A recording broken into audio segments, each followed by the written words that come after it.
स्वागत है। आज हम श्रीमद् भागवतम की एक बहुत ही कह सकते हैं दिलचस्प और गहरी कहानी पर बात करने वाले हैं। हाँ, राजा नृग और भगवान कृष्ण की कथा। बिल्कुल, ये कहानी हमें कर्म के जो नियम हैं कितने जटिल हो सकते हैं ये दिखाती है, और साथ ही भक्ति का मार्ग भी। हाँ, भक्ति का मार्ग जो शायद उससे भी ज्यादा शक्तिशाली है। तो चलिए शुरू करते हैं। कहानी द्वारका की है। भगवान कृष्ण के अपने ही पुत्र सांब, प्रद्युम्न वगैरह हाँ, वो अपने दोस्तों के साथ खेल रहे थे। खेलते खेलते पास के जंगल में निकल गए और प्यास लगी तो एक कुआं दिखा। सूखा हुआ। और उस कुएं में उन्होंने कुछ अजीब देखा, एक बहुत बड़ी छिपकली। हाँ, मतलब छोटी मोटी नहीं, जैसे कोई पहाड़ का टुकड़ा हो। बिल्कुल। बच्चे तो हैरान रह गए। उन्होंने कोशिश की उसे निकालने की, रस्सियों से, चमड़े की पट्टियों से, पर वो इतनी भारी थी कि टस से मस नहीं हुई। यहीं पर देखिए पहला सबक है। जब बच्चों से कुछ नहीं हुआ तो वो कहाँ गए? सीधा भगवान कृष्ण के पास। बिल्कुल, भागे भागे गए कि चलिए मदद कीजिए। ये दिखाता है कि जब हम फंस जाएं तो सबसे अच्छा है भगवान की शरण लेना। सही कहा। और कृष्ण वो तो तुरंत आ गए होंगे। हाँ, बच्चों ने पुकारा और वो आ गए। यहाँ एक और बात है, वैष्णवों की भक्तों की दया। कहते हैं कि अगर कोई भक्त प्रार्थना करे तो भगवान जरूर सुनते हैं। अच्छा, तो कृष्ण आए कुएं पर, फिर क्या हुआ? उन्होंने बस बड़े आराम से अपना बायां हाथ बढ़ाया। बायां हाथ? हाँ, बायां हाथ, और उस विशाल छिपकली को पकड़कर बाहर निकाल लिया। अरे वाह! और जैसे ही कृष्ण ने छुआ, वही चमत्कार हो गया। वो जो भयानक सी छिपकली थी वो एकदम से एक सुंदर सुनहरे देवता में बदल गई। देवता में? सचमुच? हाँ बिल्कुल, शरीर से तेज निकल रहा था। ये भी एक प्रतीक है ना, जैसे कृष्ण ने उसे कुएं से निकाला, वैसे ही वो हमें इस संसार रूपी कुएं से निकाल सकते हैं, जन्म मृत्यु के चक्र से। हाँ, और हमारे असली स्वरूप को, जो सच्चिदानंदमय है, उसे जगा सकते हैं। सच्चिदानंदमय, सत चित आनंद, हमारा असली स्वरूप।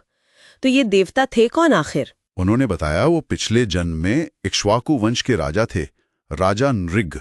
राजा नृग, वो तो बहुत दानी माने जाते थे। हाँ, बहुत ज्यादा। कहते उन्होंने इतनी गाय दान की थी कि गिनती नहीं। सोने के सींग, चांदी के खुर वाली गायें, वस्त्र, धन, दानवीर थे। और वो कर्मकांड का पालन करते थे, अच्छे कर्म करके पुण्य कमाना। बिल्कुल, उनका लक्ष्य था पुण्य कमाकर स्वर्ग जैसे सुख पाना।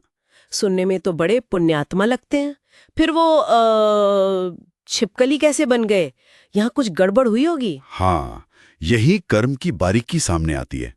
हुआ ये कि अनजाने में राजा ने जो गाय दान दी थी, उनमें से एक भटक कर वापस उनकी गौशाला में आ गई। ओहो, और राजा को पता नहीं चला? नहीं, और उन्होंने वही गाय फिर से किसी दूसरे ब्राह्मण को दान दे दी। अरे, ये तो मुश्किल हो गई। बहुत ज्यादा।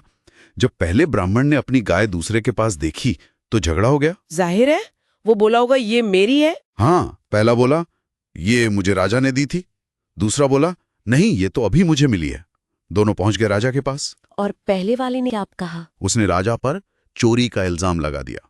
सोचिए, राजा पर चोरी का आरोप। ओह, ये तो बहुत बुरा हुआ होगा राजा के लिए।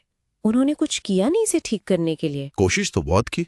उन्होंने कहा आप ये गाय रख लीजिए, मैं आपको हजारों और दे देता हूं, धन देने को कहा। पर वो दोनों ब्राह्मण अड़े रहे। कोई नहीं माना। कोई नहीं। राजा नृग बहुत दुखी हुए।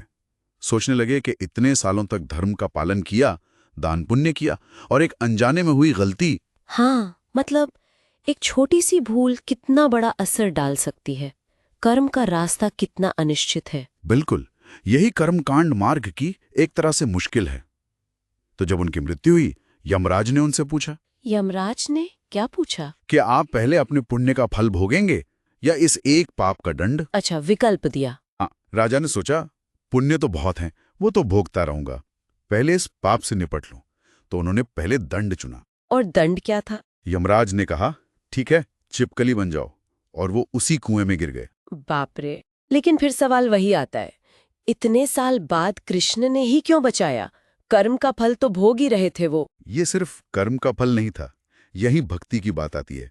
असल में राजा नृग को किसी पिछले समय में एक शुद्ध भक्त का आशीर्वाद मिला था। भक्त का आशीर्वाद? कैसे? हाँ, राजा ने उस भक्त के लिए एक मंदिर बनवाया था, उनकी सेवा की थी, भगवत गीता और श्रीमद् भागवतम की प्रतियां बंटवाई थी। अच्छा, तो उस भक्त ने प्रसन्न होकर आशीर्वाद दिया था, तुम्हें भविष्य में भगवान कृष्ण के दर्शन होंगे। अरे वाह! तो वो आशीर्वाद फलीभूत हुआ? भक्त की कृपा कर्म फल को भी बदल सकती है। हाँ, यही तो भक्ति मार्ग की सुंदरता है। भक्त का आशीर्वाद, भगवान की कृपा, ये कर्म के नियमों से भी ऊपर है।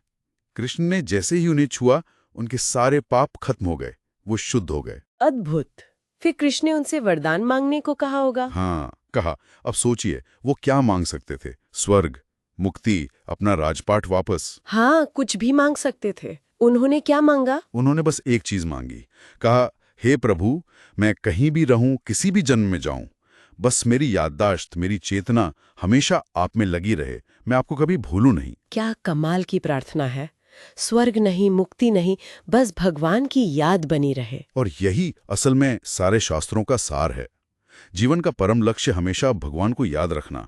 तो इस पूरी कहानी से हम क्या समझ सकते हैं? एक तो ये कि कर्म बड़े जटिल हैं। हाँ, अनजाने में भी गलती हो सकती है जिसका बड़ा परिणाम हो। दूसरा, भक्ति का मार्ग, वो क्षमा करने वाला है और भगवान की कृपा दिला सकता है। और भक्तों का आशीर्वाद, उसकी शक्ति कितनी ज्यादा है। और सबसे जरूरी बात, जीवन का असली लक्ष्य है ईश्वर को हमेशा याद रखना। हाँ, यहाँ एक सवाल मन में आता है, क्या सब कुछ सिर्फ हमारे कर्मों से ही तय होता है, या फिर जैसे राजा नरेक के साथ हुआ, किसी भक्त की कृपा, भगवान की भक्ति हमारे भाग्य को भी एक अलग ही दिशा दे सकती है?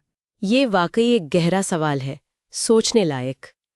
इस विश्लेषण में हमारे साथ जुड़ने के लिए धन्यवाद।